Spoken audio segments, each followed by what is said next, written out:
everyone, and welcome back to The Kate Show. My name is Kate, and today we are talking about your ideal client.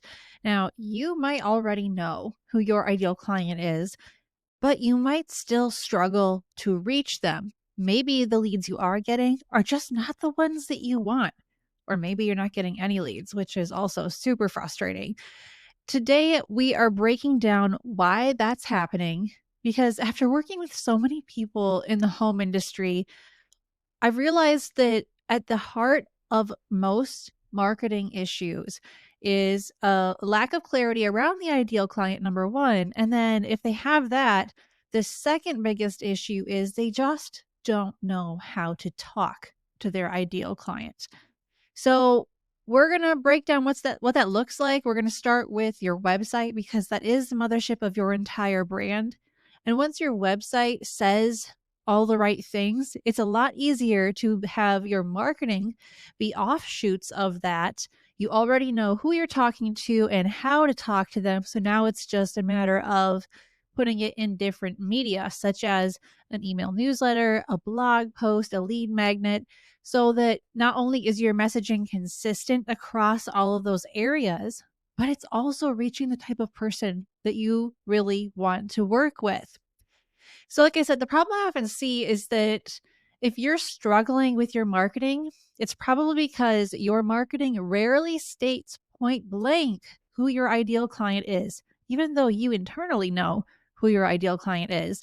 And it doesn't present your services as a solution that is tailored to that ideal client's pain points.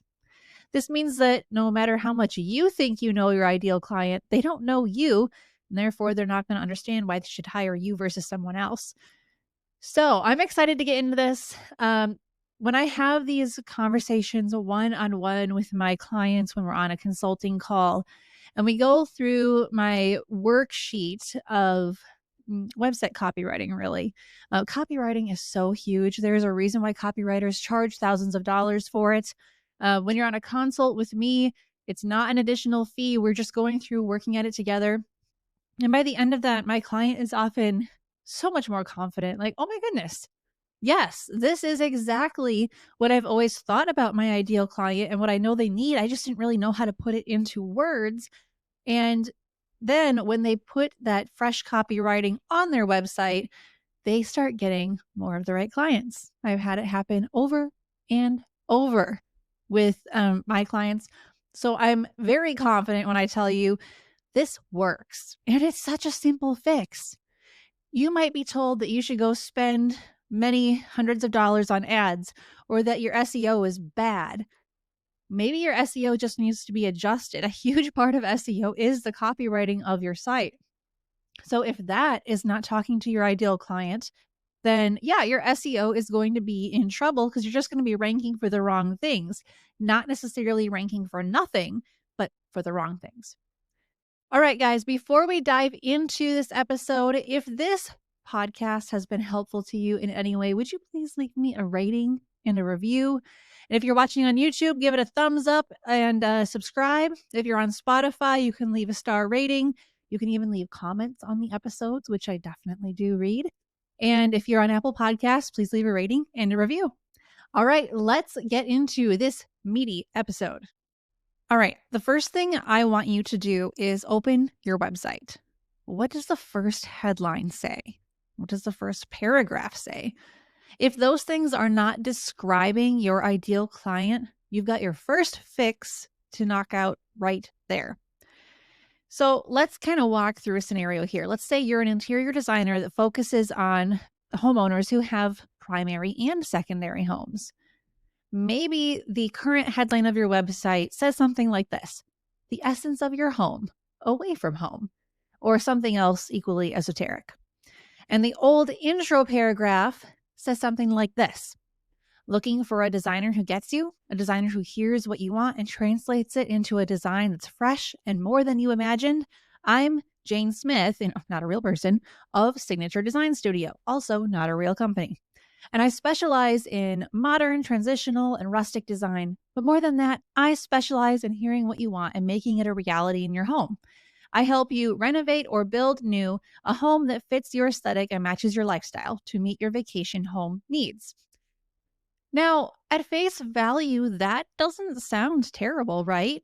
In fact, it reads a lot like a bio. And in fact, that's really what it is. Unfortunately, this is what a lot of people start off saying right out of the gate on their website, completely ignoring who the ideal client is and what their pain point is. Because honestly, a designer who hears what you want and translates it into a design that's fresh and more than you imagine is something that literally every interior designer is doing. So that is not a pain point. That's not a unique solution. That's nothing stand out. Specializing in a certain aesthetic, okay, sure, whatever. Specializing in hearing what you want and making it a reality in your home, yeah, that's what every designer does. So there's just nothing out there that's like, aha, I see myself in this paragraph. And here's what it should say instead. So again, as an interior designer focusing on uh, people with second homes, vacation homes, whatever. Are you frustrated with your vacation home? When you arrive, it just doesn't feel like home yet. The decor is not you. The colors aren't right. Even the space layout is really not functional for the way your family intends to use that home. At such and such design studio, we specialize in helping our clients create vacation homes that feel just as comfortable as their primary home. And we are used to working remotely with our clients, which means that you don't even have to be present for the majority of the project. And then go back into more pain points. So it could be, um, do you need a mother-in-law suite added?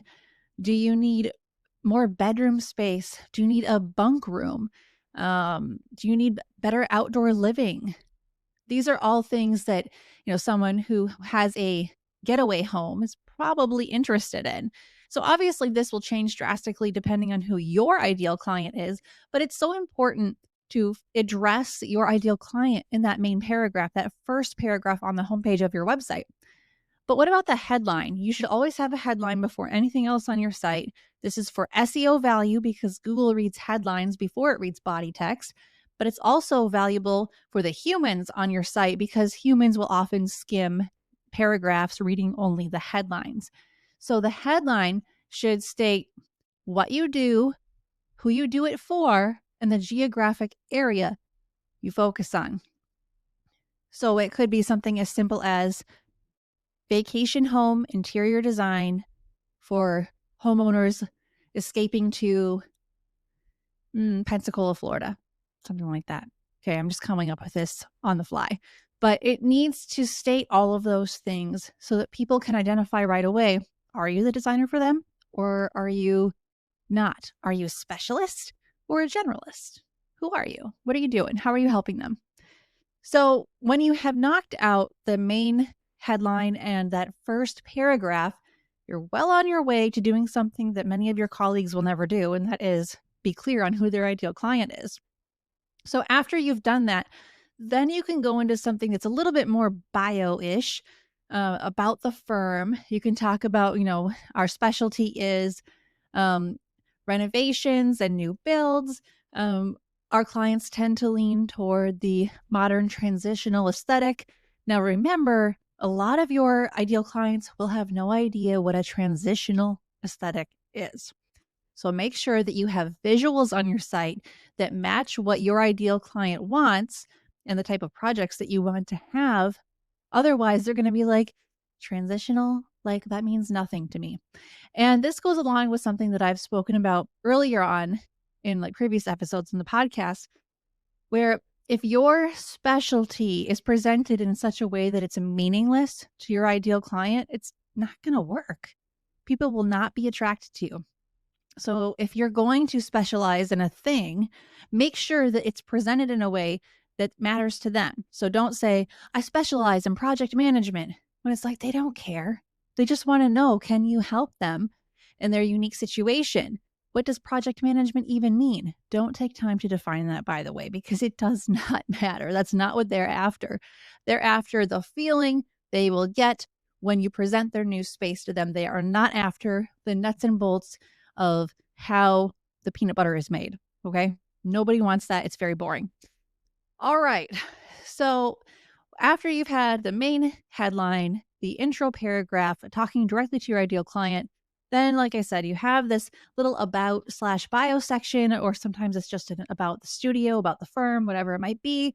And then you can have a button that goes to the about page. Maybe that button says meet the team. It should definitely not say something vague like learn more, find out more. No, that is another thing that will ding you on SEO. You have to have tap targets that are clear and also easy to see. All right, so going further down on your homepage, you also need to have elements of social proof. So you should have at least one testimonial from a previous client, more if possible. They should be sprinkled throughout the homepage, or at least two of them side by side. Don't put your testimonials on a rotating slider because nobody can actually read that fast, and you want people to read. Also, if you're displaying images on your homepage, which of course you should be, don't put those on a slideshow either, because people will not be able to appreciate your work. Now, this brings me to the final section that you should have on your site, and that is the actual part about what you do. So you could say something like our suite of services. That would be a headline. And then a little line or two that explains your specialty, and then a button to view all your services, which takes people to your services page. That is a strong call to action to end your homepage with, because a lot of people will make the mistake of putting their Instagram feed at the end of their homepage, which basically means that you're telling people the whole point of my homepage was to send you to my Instagram. No, don't do that. Some people will have a blog preview, so like different thumbnail images or cover images of their blog posts at the very end of their homepage. Also a mistake. You're not trying to get people to read your blog at that point. You want them to go check out your services, or maybe you send them to your portfolio page, one of those two. Some people will just straight up say, book a call with me, contact me now. And they'll have these contact buttons just proliferated all through their homepage. That's like proposing on the first date. We don't do that. That does not work. It's a real turnoff because people don't know you well enough yet to know if they want to contact you. You need to get them through to your services page, to your portfolio page, to your about page, and then ask them to contact you. So the journey that someone makes through your site once they've realized that your homepage is speaking directly to them is extremely important. And this is why a lot of websites do not convert people. They look pretty, they might even have good SEO value, but you're telling people to do the wrong things at the wrong times through the calls to action and the buttons that you're using. And as someone who's designed over 150 websites, I can tell you that is a very common problem on people's websites. Okay, so on to the about page. I will say first and foremost that if you don't already have a picture of yourself on the homepage, put one there, then get another picture of yourself and put it on the about page. People have to see your face. And if you have team members, you should have pictures of them as well. Invest in professional headshots at least, or better yet, get a whole brand photo shoot. Now, when it comes to what to say on your about page, it really doesn't matter whether you share what you like to do on the weekends, or your favorite type of coffee, or what certifications you have even. Now, you can list those things, but just know that the most important part about your about page is that you should explain the aspects of you that are relatable to the ideal client you're trying to reach, so that they understand why you are the best person to help them. So if you are a professional organizer and you specialize in helping large families get organized and implement systems, it would be good for you to share why you care so much about that demographic. Maybe you have a lot of children. Maybe you come from a big family. Could be anything. But this is a chance for you to share a relatable aspect of your story to find that common ground with your ideal client. Super important. All right, so then the portfolio page is the next page we need to tackle. And my question for you on this page is, are you showcasing projects that don't align with what your ideal client wants and with what you want more of? If that's the case, you need to remove those projects. That might mean you're only left with one project to showcase, but that's okay, because presenting projects that you don't want, presenting projects that don't align with your ideal client will turn off any interest that ideal client was starting to build in your business. So it's just important to take an objective look at your portfolio page and remove what needs to be removed.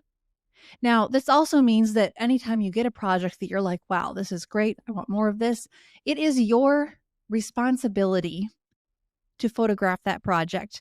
Now, if you can't afford an interiors photographer, I understand. However, you have to find some way to get good pictures. That is completely on you. And if you have a lack of photos in your business, then that's going to hurt your marketing. It just really is. You need to have good photography. All right, so let's move on to the services page. Are you offering more than 3 services? If you are confusing the heck out of your ideal client, and you need to condense, delete, remove those services. So, for example, you don't need to offer more than one type of consultation. A consult is a consult, end of story. Having a color consult, a space consult, uh, an organizing consult. No, it's a consult. Okay. You show up at the client's house, you talk about whatever is relatable to them and their issues, and you fully deliver. It better be a paid consult. Discovery calls should always be free. And your services page should have no more than 3 options for them to choose from. So for a lot of people, they just offer full service design, and they also offer a paid consultation that can precede that. And some people stop with the consultation. Some people go from the consultation to booking you for a full interior design project. Fantastic. But that is like the simplest and best way to do it. Now, if you're an organizer, you don't have to say kitchen organization package, garage organization package. No, organizing is organizing. If you offer digital organization, so you're going to go through their computer and clean up files, sure, you can make that separate and then have like the actual physical in-home organizing as a separate service, because maybe you charge different rates for those things. And that would make sense. There's enough delineation there. But you shouldn't be sorting it out by rooms and packages and, oh, you get this much, you get this much off. That's so confusing for people. The more options you give someone, the less likely they are to choose any of them. So look at your services page and figure out where you can cut the fat. Also, your services page should include, once all services have been listed, how you work. So step 1, step 2, step 3, whatever. And I'm going to give you some examples, some ideas on what that could say. Just going through, I have like a cheat sheet that I give my clients that has a process page outlined for them. And step 1 is always going to be a discovery call. So here's what it says. It all starts with a conversation. The first step is to schedule a discovery call with me. We'll chat for 15 or 20 minutes over the phone about your project and your goals. If we're a good fit for each other, I'll email you the questionnaire for completion and schedule our consultation. Or you could say something like this. Regardless of which service package your project requires, we always begin with a brief discovery call. During this 15-minute call, we'll discuss the overall scope of your project and determine whether we're the right fit for your needs. If we agree to move forward, we'll arrange for an on-site consultation. So there's a couple different ways to say it. Of course, you should further tweak it based on how you handle discovery calls and what your ideal client needs to hear from you. The next step, step 2, is the consult. Our 90-minute consultation, in person or virtual, helps us get to know each other better, review your space in detail, and provide you with a plan of action to launch your project. After our consultation, we'll prepare a proposal for your project and send it to you for review and signing. Another way to say this is the on-site consult allows our team to get to know you and your project better. During this 2-hour meeting, or however long it is, we'll be taking measurements and photos and interviewing you in depth. We'll also provide input and suggestions if you're unsure what you'd like. This is your time to ask questions and share your desires. All right, so that's step 2. Step 3 is the action plan, or some people call this the implementation. We will set up a phone or a Zoom call to review the proposal and share any questions you might have. Now, I will say here, I have heard from successful, experienced interior designers that you should actually only present your proposals in person, because it allows you to see the facial expression of your client. And if they start to have issue with the price that you lay out at the end, you'll know why, and you'll have a more likely chance of closing the sale because you're able to address their issues and concerns right then and there. So this is something I'll be modifying in my own template here. Um, and I would say this is probably even true of organizers and stagers. Like if you're giving someone a bigger number, or if you know your client type tends to have sticker shock, don't send the proposal in an email until after you've presented it to them in person.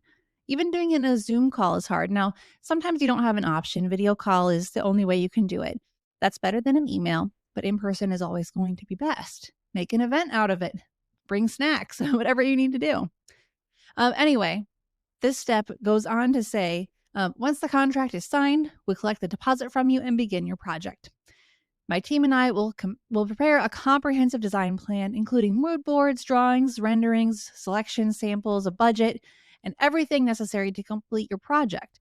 We'll communicate regularly with you as we develop the design, and we'll schedule an in-person final design presentation to go over all the details. So again, in person, always best. Another way to say this is, once contracts have been signed, we'll create a plan based on what we discussed at the consult and present it to you for review and revision. Design plans often require 6 to 8 weeks to prepare, and we'll keep you updated as we move through the process. Your design plan will be refined prior to the actual implementation. Now, the next step is, it could be called procurement, it could be called project management, whatever you want to call it. But here's how it goes. After our presentation, my team and I will make any revisions and selections necessary based on your comments. Once we receive your approval on all product selections, we'll prepare a proposal and collect payment for all products. We will place orders, handle fulfillment logistics, and promptly take care of any issues that may arise. During this phase, we'll coordinate directly with tradespeople and begin any renovation, new build, or custom build work. Another way to say this is, after you and our team have finalized the design plan, we'll begin procuring the necessary products and materials. We'll also handle scheduling the tradespeople that are required for the success of your project. We'll work closely with trusted vendors to ensure the quality and ethics are maintained from start to finish. All right, so now we get to the style and reveal. As we approach the end of the project, we will prepare for and schedule our installation date, the final reveal. We'll bring the furnishing items to your home, set up and style the spaces, and resolve any deficiencies. Another way to say this is, as products, furniture, and fixtures begin to arrive, we'll arrange for and inspect each delivery. We'll then coordinate installation with our team. Once installation is complete and all tradespeople have fulfilled their roles, we'll begin the styling process. Furniture, accessories, and decor will be placed according to our design plan and prepared for the final reveal. This next step is often left out, but it's a big one: the care and photos. We will give you a product care binder that contains cleaning, repair, and replacement information on all products we curated for your home. Our professional interior photographer will capture your space for our portfolio promptly after your project has been revealed. We'll be careful to keep your information and the address of your project completely confidential. Another way to say this is, we will reveal your completed project and tour the space with you to address any changes or nuances. Shortly after, we'll arrange for our professional photographer to capture the project for our portfolio. We take great pride in our work and look forward to showcasing your spaces in our marketing. Now, this is important because your clients need to know ahead of time that you probably will be photographing their space. And I know some interior designers who end up with potential clients who are like, I don't want you taking pictures. And that's enough for the designer to say, I'm not working with you then. Because sure, I get payment for the project I'm doing right now, but now I can't use it for marketing. So it's become less valuable to me. It's up to you what decision you want to make there. There's no right or wrong. But I think it's interesting because photography is important. How else are you going to have any proof that you know what you're doing? All right. So notice this process is about 6 steps. Okay. A lot of home pros, especially interior designers, have like an 18-step process or something else equally long and ridiculous. Now, internally, you might have an 18-step process. Totally fine. I'm here for the SOPs. However, Your client does not need to know that. That's too much information. And when you give people too much detail like that, whether it's on your website or in a design presentation or what have you, they don't retain any of it. And by the end, they're just kind of like, I'm not sure what I'm paying for. This is a lot of gobbledygook. So you have to condense what you're saying and what you're doing into a format that is quickly read and easily understood. And that is easier said than done. All right. So now that we've kind of worked through the services page, you shouldn't have too many services. You should have a very simple how we work section following the services. Then let's go over to the contact page. So a couple questions for you there. Does your contact page offer a discovery call, but not actually give people a way to book that discovery call right then and there on your site? Well, that's a problem because either you're offering a discovery call or you're not. Some people will say they offer a discovery call, but then they'll say, you have to fill out the contact form and then we'll get in touch with you to book a call. That's kind of unprofessional. If you don't have a way for people to book a call, then don't talk about it. Just say, contact me. And then you can take them through whatever process you're going to take them through. My next question for you is, does your contact form qualify your leads to save both of you precious time? A really smart way to qualify leads is to ask them about their budget, but don't make it a blank space. Make it a drop down menu and have the lowest price be the absolute minimum you will touch a project for. So if you're a kitchen and bath designer, you don't want a project starting at $3,000 because what on earth can you do for $3,000 in a bathroom? Not much at all. So instead, maybe you want to have your minimum set at 20,000. Even then, like most people know these days, you can't do much with 20,000 if you're trying to gut a bathroom. So you figure out what your minimum is. This does require a level of confidence, but it's like, do you want to keep messing around with teeny tiny projects? Maybe you like that. Or maybe you're like, no, I'm just going to go for it. I want projects that are at least this dollar amount. And don't break it up between design fees and, actual project costs, because the homeowner is not thinking about it that way. They are thinking about the total sum of their investment that they're going to give to you.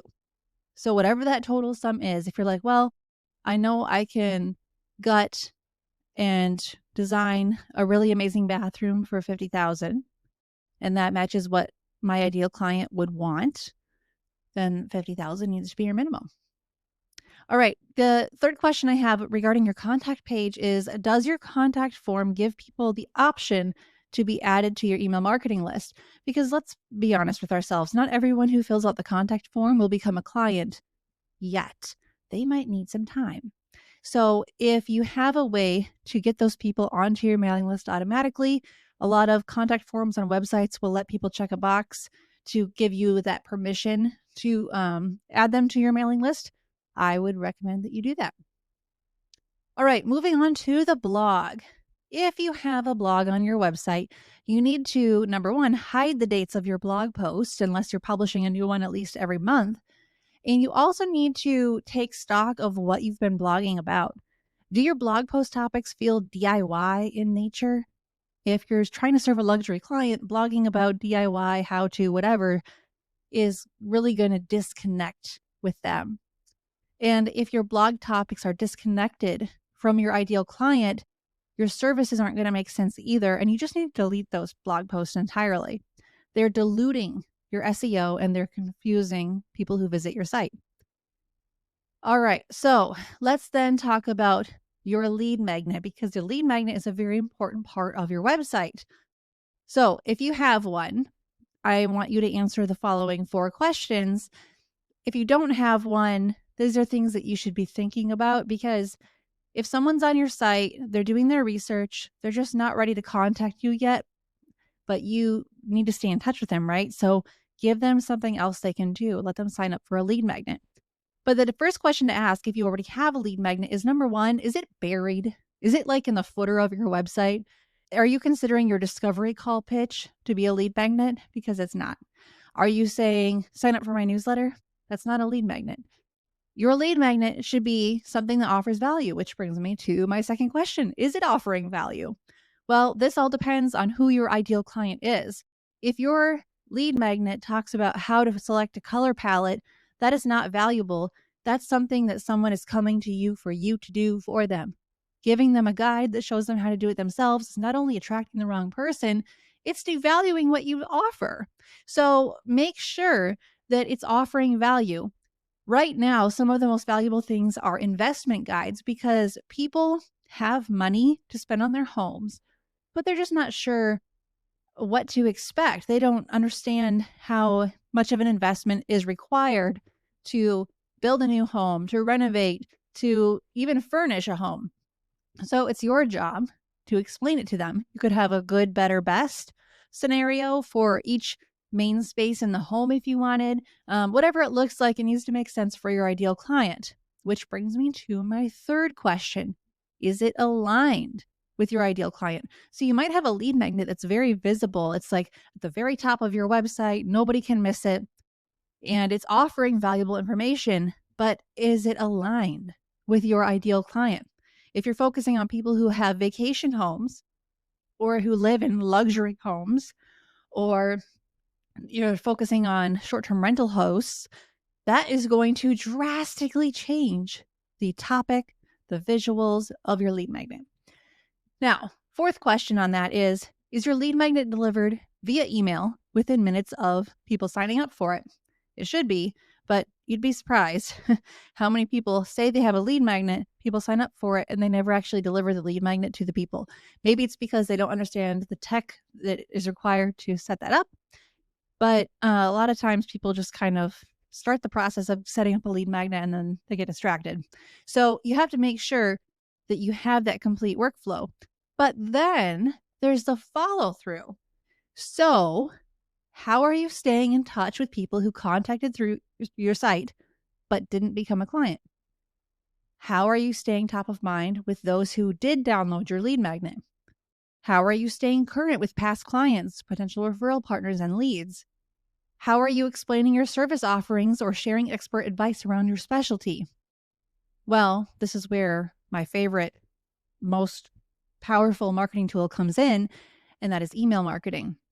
So when you know who your ideal client is and you know how to talk to them, email marketing can be so lucrative because it gives you the opportunity to share expert advice around your specialty, remind people what your service offerings are because people might think you only do one thing and you actually do three things. But the problem is a lot of people who say email marketing doesn't work for them are actually just offering a charcuterie board of truly inactionable newsletter items. A good example of that, or rather a bad example, is when you say, what we're loving right now. And then you have a few products or random things, what we've been up to. And then you're like, oh, we went to High Point. I took a personal vacation, blah, blah, blah. Lately on the blog. And then you've got like a blog post with the link to read more. Okay. Technically, that's a newsletter. Statistically, it's completely ineffective because you have too many calls to action that are competing with each other. And also, none of those calls to action actually have people take the action you want them to take. So that's why we have found our niche in email marketing, because people just don't know what to say. They don't know how to talk to their ideal client. They don't have time to write it. They're not sure what the call to action should be. But I can tell you, it is so much simpler than you're probably anticipating it to be. You talk about your expertise, you share your knowledge on something that has a common thread that relates back to what you do or your ideal client, and then you put a call to action at the end. What do you want them to do after reading your newsletter? Book a discovery call, go to your contact form, hit reply, whatever that might be. You just have to be very clear about it. So if you can be clear in your marketing, it's going to feel a lot easier. It's also going to have a lot better ROI. And isn't that why we're all in business? So if you're like, I know who my ideal client is, but I am struggling to make it happen. I don't know how to talk to them, whatever that might be. I want you to email me. You can email me directly at kate@katesocialite.com. You can also just go to my website and use our contact form. But I help people on a regular basis figure out the words they need to use in their marketing to talk to their ideal client. And if you have been trying all sorts of different marketing things and you feel like you kind of reached the point of you're just guessing, that's not a good place to be. It's also a very expensive place to be. So let's not do that. All right, guys, that is what I have for you today. Thank you so much for watching and for listening. Don't forget to rate and review the podcast wherever you get your podcasts. And until next time, keep your marketing simple, your message clear, and I'll talk to you soon.